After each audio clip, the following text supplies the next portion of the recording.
तू डाल डाल में पात पात, कुछ इसी तरीके से चल रहा है राजस्थान की राजनीति में मुख्यमंत्री गहलोत बनाम सचिन पायलट का खेल। और ये जो खेल है वो अब बढ़ता ही जा रहा है और आगे चलता ही जा रहा है। जहां एक तरफ मुख्यमंत्री गहलोत लगातार अपनी योजनाओं के प्रचार प्रसार करने में जुटे हुए हैं, तो वहीं दूसरी तरफ सचिन पायलट कहीं ना कहीं अपना पर्सनली जो जनता का बैंक है वो बढ़ाने में लगे हुए हैं। लगातार वो सरकार पे कटाक्ष कर रहे हैं, मुख्यमंत्री गहलोत पे कटाक्ष कर रहे हैं और लगातार जन आधार बढ़ाने के लिए बड़ी से बड़ी रैलियां कर रहे हैं। और इस बीच इस पूरी जो जद्दोजहद थी, इस पूरी जो तंज की जो पूरी लड़ाई थी, उसके बीच में अब आ गए हैं शशि थरूर भी। और उनका साफ तौर पे कहना है कि इस तरीके से लड़ाई नहीं होनी चाहिए कांग्रेस में। सवाल यह उठता है कि इस तरह से बोलने के लिए आपने बोल तो दिया, लेकिन इस लड़ाई को कम करने के लिए आपने क्या किया और आला कमान ने क्या किया? अगर आपने पब्लिकली बोलने की बजाय आला कमान के साथ कुछ किया होता तो बात भी होती है। और पब्लिकली बोलने का लॉजिक क्या है, इन सब मुद्दों पर हम बातचीत करने वाले हैं। और शशि थरूर के अलावा भी इस लड़ाई में कई सारे और नेता कूद गए हैं, उस पर भी बातचीत करेंगे। मेरे साथ इस पूरे विषय पर बातचीत करने के लिए योगी योगेंद्र जी मौजूद हैं, जो अपना पूरा जीवन पत्रकारिता को देते आए हैं, राजस्थान पत्रिका के नेशनल एडिटर रह चुके हैं। सर, बहुत बहुत स्वागत है आपका।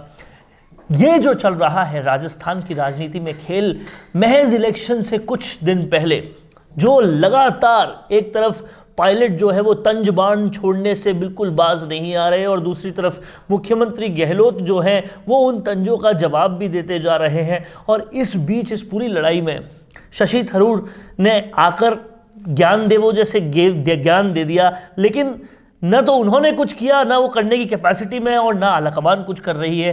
तो ऐसे में कांग्रेस कहां जाएगी और इस तरह से पब्लिकली ज्ञान देने का मतलब क्या है? वरुण जी, ये बड़ा अच्छा मुद्दा उठाया आपने। दरअसल शशि थरूर कांग्रेस के राष्ट्रीय नेता हैं और बहुत चर्चित नेता हैं। कई मामलों में पूर्व में शशि थरूर विवादों से भी जुड़े रहे हैं और इनको बड़ा रोमांटिक टाइप नेता माना जाता है। बड़े हैंडसम है पर्सनैलिटी से और काफ़ी मतलब अच्छा यह माना जाता है कि बहुत पढ़े लिखे हैं, प्रबुद्ध हैं, यह माना जाता है। तो शशि थरूर यहाँ पर जयपुर में लिटरेचर फेस्टिवल में पार्टिसिपेट करने आए थे, भागीदारी करने आए थे। उन्होंने यहाँ पर एक कमेंट कर दिया कि इस मुद्दे को लेकर जो है वो आपस में छीटाकशी नहीं करें और इस तरह से करें। आपको मैं इस मामले में शशि थरूर के थोड़ा बैकग्राउंड बताना चाहूँगा। शशि थरूर और मुख्यमंत्री अशोक गहलोत में बड़े अच्छे रिलेशन रहे पहले से ही। जब पार्टी काफ़ी राष्ट्रीय स्तर पर जनाधार अपना मजबूत उस समय पार्टी का था, तो शशि थरूर के अशोक गहलोत के बड़े अच्छे रिश्ते रहे और ये सर्वविदित बात है। उसके बाद शशि थरूर ने राष्ट्रीय अध्यक्ष पद पर नॉमिनेशन फाइल किया और उधर सोनिया गांधी परिवार का आशीर्वाद प्राप्त करके मल्लिकार्जुन खड़गे ने भी नॉमिनेशन फाइल किया। तो निश्चित तौर पर जीत तो आप जानते हैं कि चूंकि गांधी परिवार का समर्थन अघोषित तौर पर खड़गे के साथ था। हालांकि वो उम्र दराज हैं काफ़ी और मतलब फिजिकली फिट नहीं है, और शशि थरूर पार्टी का यंग, युवा और एनर्जेटिक बड़ा शानदार चेहरा था, लेकिन वहाँ सोनिया गांधी के परिवार का आशीर्वाद के बिना ये पॉसिबल नहीं है। खैर, ये तो इसका बैकग्राउंड हुआ। अब सवाल ये कि शशि थरूर ने ये बात कही है, तो शशि थरूर ने ये बात इनडायरेक्ट रूप में सचिन पायलट के खिलाफ कही है, क्योंकि वो अशोक गहलोत के खिलाफ नहीं बोल सकते, वो उनके पुराने मित्र हैं। तो उन्होंने ये जो बात कही है कि ये जो किसान रैलियां निकाली जा रही हैं और उनमें लाखों हजारों का जो समर्थन सचिन पायलट को मिल रहा है, आप देख ही रहे हैं कि कैसा जबरदस्त रैली नहीं रेला है ये, जो सचिन पायलट के समर्थन में जितने भी बीकानेर हो, हनुमानगढ़ हो, जितने भी शेखावटी के और जो दूसरे नागौर हैं, जयपुर में जो रैली हुई है उसमें लाखों की संख्या में हर कास्ट और क्रीड को छोड़कर सारी जातियों के युवा, हर वर्ग के लोग, महिलाएं बड़ी तादाद में उन्होंने भाग लिया। तो ये इससे क्या है कि सरकार में खलबली मची हुई है। अब अशोक गहलोत की जो ग्रुप है, उनके ये समझ में नहीं आ रहा कि इनसे निपटे कैसे। कारण क्या है कि ये जो सचिन पायलट जो किसान रैली निकाल रहे हैं, ये पार्टी का एजेंडा नहीं है, ये उनका पर्सनल मामला है। और आप देखिए कि पर्सनल मामले में उनको समर्थन हासिल है केंद्रीय नेतृत्व का, क्योंकि वो राहुल गांधी ने इनका मतलब मौखिक तौर पे तो नहीं किया, लेकिन मौन संकेत उनको दे दिए इस यात्रा को निकालने के लिए। उसकी वजह क्या है? उसकी वजह यह है कि अशोक गहलोत का अब केंद्रीय आला कमान से और राहुल गांधी फैमिली से, सोनिया गांधी परिवार से वो दूरियां बढ़ चुकी हैं। जब से उन्होंने नॉमिनेशन वापस लिया था राष्ट्रीय अध्यक्ष पद से, और उसके बाद वो इस बात पर अड़े रहे कि मैं तो मुख्यमंत्री भी साथ रहूंगा और राष्ट्रीय अध्यक्ष भी बना रहना चाहता हूं, तो पार्टी ने इसे स्वीकार कर दिया। और उसी के बाद वो जो आप देखिए 2 कैबिनेट मंत्री के घर जो उन्होंने अपनी ताकत दिखाई कि राजस्थान के ज़्यादातर विधायक मेरे साथ ही हैं और सचिन पायलट को किसी भी रूप में आगे नहीं आने देंगे। तो ये तमाम जो चीज़ें जो चली आ रही है ना, उसमें आप शशि थरूर से और उन जैसे नेताओं से जो उपकृत हैं, एक तरह से मैं तो ये कहूँगा कि वो कहीं ना कहीं दोस्ती के आड़ में उपकृत हैं, उनको कुछ ना कुछ मिला है। वरना वो यदि पार्टी के हिसाब से यदि बोलते तो वो ये भी बोलते कि अशोक गहलोत के खिलाफ जो मामले, जो जिन विधायकों के खिलाफ जो अनुशासन, 2 कैबिनेट मंत्रियों के खिलाफ जो अनुशासनहीनता के मामले हैं जो राष्ट्रीय स्तर पर हैं, उन पे भी कार्रवाई होनी चाहिए। सवाल यह कि आपने ऐसा बयान दिया जानबूझ के जिसका पॉलिटिकल एंगल कुछ और है, उसके रिपरकशंस कुछ और है पॉलिटिकली। लेकिन क्या शशि थरूर को, जिस तरह से आपने भी कहा, वो प्रबुद्ध हैं, वो लिटरेचर फेस्टिवल में हर साल हिस्सा लेते हैं, वो कई किताबें लिख चुके हैं, उनको बहुत बड़ा लिटरेट के तौर पे माना जाता है, उनको पूरी दुनिया में सराहा जाता है, लेकिन क्या इस लिटरेट बंदे को ये समझ नहीं आ रहा कि राजस्थान ही नहीं पूरे भारत की राजनीति में अगर आगे बढ़ना है तो लोकप्रियता सबसे ज्यादा जरूरी है। अगर पूरे भारत की राजनीति में कांग्रेस को आगे बढ़ना है तो प्रधानमंत्री नरेंद्र मोदी जिस लोकप्रियता की वजह से आगे बढ़े हैं वैसी लोकप्रियता चाहिए। क्या उन्हें नहीं दिखता कि यह लोकप्रियता आज कांग्रेस में किसी के पास है तो केवल और केवल सचिन पायलट के पास है? क्या उन्हें नहीं समझ में आता कि वो क्या वजह है जिसके कारण सचिन पायलट को केंद्रीय आलाकमान जो है कांग्रेस की, वो लगातार चाहे यूपी वाले इलेक्शंस हो चाहे हिमाचल के इलेक्शंस हो, हर जगह बुलाती है। हिमाचल में तो उसका रिजल्ट भी साफ तौर पे देखने को मिला। क्या उन्हें नहीं दिखता कि राजस्थान से इतर भी सचिन पायलट बेंगलोर और साउथ के दूसरे शहरों में भी जाते हैं या कहीं पर भी भारत में जाते हैं तो जबरदस्त उनकी फैन फॉलोइंग है? क्या उन्हें उनकी लोकप्रियता का अंदाजा यह समझ के नहीं दिखता कि इंडिया टुडे का जब सर्वे हुआ था कि पूरे भारत में सबसे प्रचलित, सबसे लोकप्रिय कांग्रेसी नेता कौन है जो कांग्रेस को आगे बढ़ा सकते हैं, तो सचिन पायलट का नाम सबसे ऊपर था। यह सारी बातें एक लिटरेट बंदे को नजर नहीं आ रही क्या? और क्या उन्हें यह नजर नहीं आ रहा कि जिस तरह से कांग्रेस ने गला घोटा है युवाओं का, गला घोटा है युवा नेतृत्व का, जिस पार्टी के पास सबसे बड़ी लाइन थी 2 नंबर के नेताओं की, सेकंड लाइन के नेताओं की, युवा नेताओं की, वो पार्टी उनसे हाथ धो बैठी अपने कर्मों की वजह से। न जब ज्योतिरादित्य सिंधिया रहे, ना और सारे लोग रहे, सब लोग छोड़ के चले गए और अब इकलौते सचिन पायलट हैं, उनके साथ भी लगातार गलत हो रहा है। क्या ये गलती उन्हें नहीं दिख रही? क्या इस लिटरेट बंदे को नहीं दिख रहा कि प्रशांत किशोर आकर क्या बोलकर गए थे कांग्रेस को? क्या उनको यह समझ में नहीं आ रहा कि हर इलेक्शन को हारने के बाद जो चिंतन मनन होता है उसमें सबसे प्राइम चीज यह है कि लोकप्रियता आपको चाहिए जो आपके पास नहीं है और केवल सचिन पायलट के पास है। अगर पार्टी को आगे बढ़ाएंगे तो ये लोग भी तो उस पार्टी का हिस्सा है, ये लोग भी तो आगे बढ़ेंगे। क्या उन्हें ये सारी चीजें समझ में नहीं आ रही? ऐसा कौन सा वेस्टेड इंटरेस्ट है जिसकी वजह से वो केवल और केवल अशोक गहलोत, मुख्यमंत्री गहलोत को ही सपोर्ट कर रहे हैं? वरुण जी, आप देखिए कि जब शशि थरूर ने राष्ट्रीय अध्यक्ष पद के लिए दावेदारी पेश करी, नॉमिनेशन फाइल किया था, तो उस समय तमाम बहसें देश भर में हो रही थी। तो शशि थरूर ने ये बहस को जो रूप दिया खड़गे के खिलाफ, मल्लिकार्जुन खड़गे के खिलाफ, जो अभी राष्ट्रीय अध्यक्ष हैं कांग्रेस के, वो बहस के दौरान उन्होंने ये रूप दिया युवा बनाम बुजुर्ग, और बाकायदा उन्होंने अपनी बात खुल के रखी सारे मंचों पर।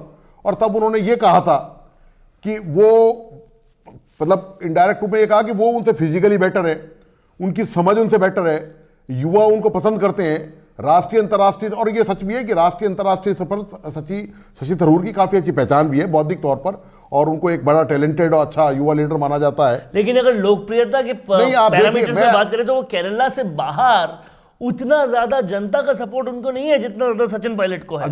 ये तो यही मैं इसी बात मुद्दे पर आना चाह रहा हूं, आपने सही बात पकड़ी है। सवाल इस बात का है कि एक तरफ आपने जब राष्ट्रीय अध्यक्ष पद की दावेदारी पेश करी तब आपने अपने वो उस मुद्दे को आपने सामने वाले प्रतिद्वंदी के सामने युवा बनाम बुजुर्ग ये एक नारा दिया, ये एक जुमला दिया आप कि भाई आप लोग सोच लो, मतलब कांग्रेस सोच ले कि किसको अध्यक्ष चुनना है, युवा को चुनना है या एक 80 साल के आदमी को चुनना है। तब तो आपने शशि थरूर यहां पर कितनी सफाई से काम करके गए राजस्थान में, मैं ये बताना चाहता हूं आपको कि वहां आपने ये नारा दिया, ये नारा, लेकिन जब वो आप जयपुर में आए और आपने बयान दिया तो ये नारा वहां गायब हो गया। यहां भी शशि थरूर को नजर नहीं आया जानबूझकर कि यहां भी वही मुद्दा है, युवा बनाम बुजुर्ग का नेतृत्व का मामला है। और एक ऐसा युवा जिसने पार्टी के लिए सालों तक खून पसीना एक किया है, गांव गांव जाकर, गली गली जाकर, कस्बे कस्बे जाकर कांग्रेस का जनाधार मजबूत किया है। और राजस्थान उन चुनिंदा कांग्रेस शासित राज्यों में से है, जो कुल 3 राज्य हैं, उनमें वन ऑफ देम है, एक राज्य राजस्थान भी है, उसमें बड़ा योगदान सचिन पायलट का भी है। और अभी आप देख ही रहे हैं कि सचिन पायलट जो किसान यात्रा, मैं तो उम्मीद भी नहीं कर सकता था, और कोई भी राजनीतिक विश्लेषक, सारे राजनीतिक विश्लेषक इस बात से हैरान हैं कि अकेले बलबूते पर, ना संगठन का साथ है, संगठन का तो प्रश्न ही नहीं होता कि आप राजस्थान कांग्रेस का कोई साथ मिले, क्योंकि संगठन जो अध्यक्ष हैं वो अशोक गहलोत के खास हैं, और उन्हीं के द्वारा मतलब उनको पद दिलवाने में अशोक गहलोत की बहुत बड़ी भूमिका है। और देखिए, ना सरकार का कोई संसाधन है। आप देखिए, जब भी कोई चुनावी रैली होती है, राहुल गांधी आया, सोनिया गांधी आया, या और कोई मल्लिकार्जुन खड़गे आए, तो सरकारी बसों का सारा संसाधन झोंक दिए जाते हैं, सारे इंतजाम में।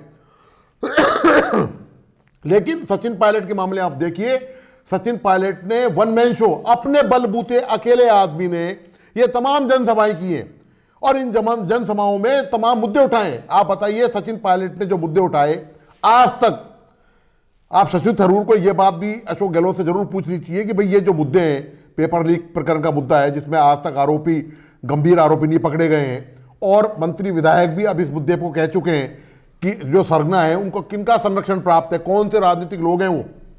उसके बावजूद भी शशि थरूर ऐसे मामलों से बचते रहे, उन्होंने इन सब मुद्दों को नहीं उठाया। उन्होंने ये तो जरूर कह दिया कि भाई ऐसे मुद्दे पर छीटाकशी ठीक नहीं है, नहीं दिखा सवाल ये थरूर को नहीं, आप क्राइम के मामले में भी राजस्थान सबसे आप आगे ये बताइए, छीटाकशी की शुरुआत किसने करी?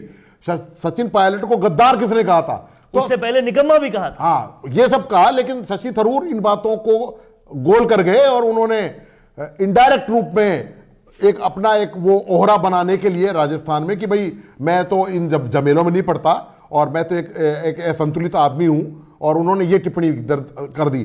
दरअसल कांग्रेस की दिक्कत ये है कि कांग्रेस सच को सच नहीं कह पा रही है। कांग्रेस जो सामने दिखाई दे रहा है, जो आंखों के सामने, जिसको लाखों लोग देख रहे हैं, वो कांग्रेस नहीं देख पा रही है। एक बात मैं साफ तौर पे कांग्रेस आलाकमान को और शशि थरूर को भी और आप सबको भी बहुत तरीके से बताना चाहता हूं कि जिस तरह से सचिन पायलट पर लगातार एक ही आरोप लगता रहा, वो आरोप था निष्ठा का। वो आरोप इसलिए लगता रहा क्योंकि वो मानेसर गए थे, लेकिन अगर करीब से देखा जाए उस बात को, तो मानेसर जाने के पीछे सबसे बड़ा रीजन ये था कि कोई वो काम नहीं हो रहा। आप झूठे आश्वासन दोगे। हाँ। आपने किसी को रोटी खिलाने का आश्वासन दे दिया, और फिर आपने थाली सामने से और वो वादे सचिन पायलट ने किए थे जिससे 20 से 100 सीटें आई थी। वरुण जी बताइए, आप सवाल ये कि आपने एक आश्वासन देकर उसके सामने से थाली हटा के दूसरे के सामने लगा दिया आपने, वो भी बात है। और यहां पर ये सबसे बड़ी बात है कि अगर आपके फेस वैल्यू पर 20 से 100 सीटें लोग लाकर देते हैं, तो उनको जो वादे किए गए थे वो तो पूरे हो।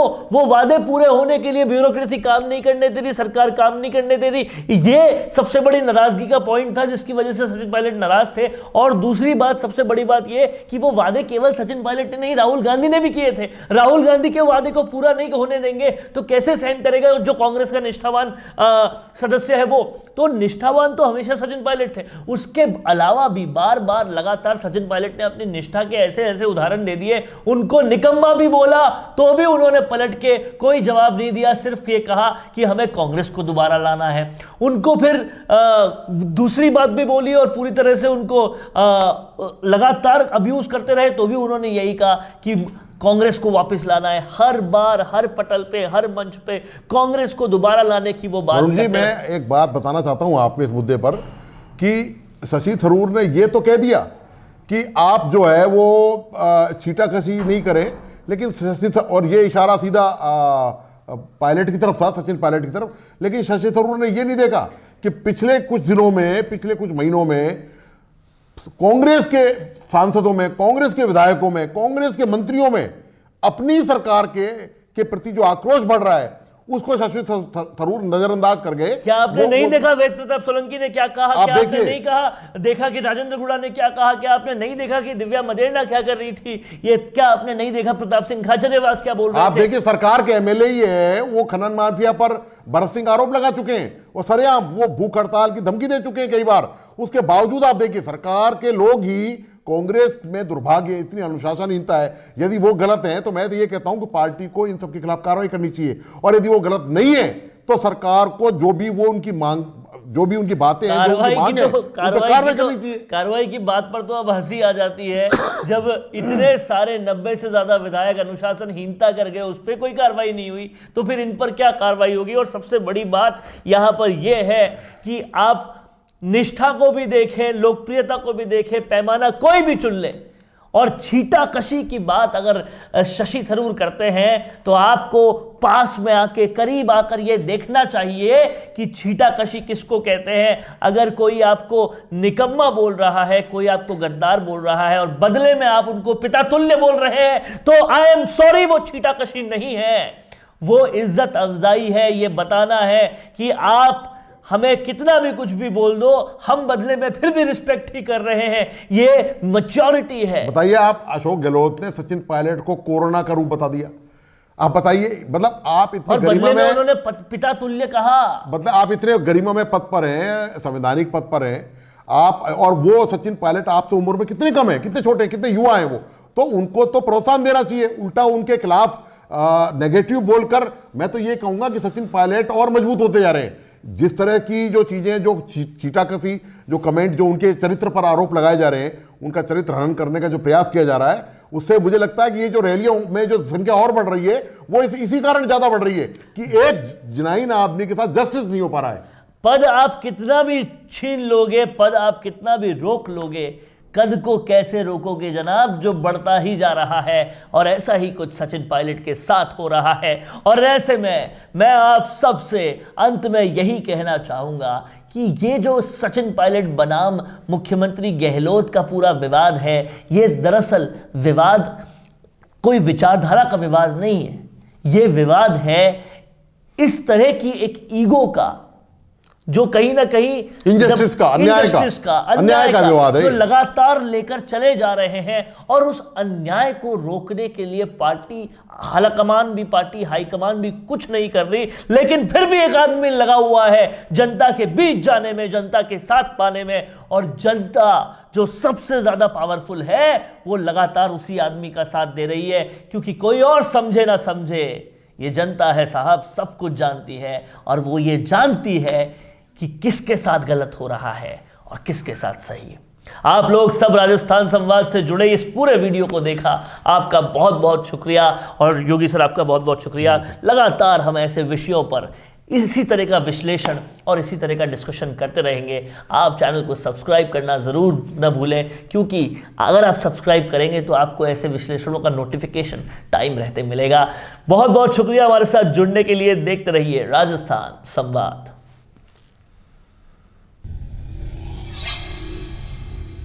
एंकरिंग करना हो या रेडियो शो होस्ट करना हो या फिर किसी मैच की लाइव कमेंट्री करना हो, इन सब के लिए आपको विशेष योग्यता चाहिए होती है। आकर्षक आवाज, आत्मविश्वास, भाषा पर पकड़, जानकारियां और प्रेजेंस ऑफ माइंड जैसी योग्यताओं का होना अनिवार्य है। टीवी या रेडियो एंकर या कमेंटेटर के पास स्पष्ट आवाज में बोलने की कला होनी ही चाहिए। अब तो उन्हें अपनी स्क्रिप्ट भी कई बार खुद ही लिखनी होती है। ऐसे में जर्नलिज्म बैकग्राउंड का होना भी अच्छा रहता है। साथ ही टेक्निकल सिस्टम को समझने की दक्षता भी हो तो ये रिकॉर्डिंग के समय अच्छा है। अच्छी आवाज और कुशल संचालन योग्यता आपको शुरुआती स्तर पर तो काम दिला सकती है, पर लंबी पारी खेलने के लिए आपको इन सारी स्किल्स का होना जरूरी है। इन सारी बारीकियों को अगर आप गहनता से समझना चाहते हैं तो आज ही नीचे दिए हुए नंबर पर संपर्क करें।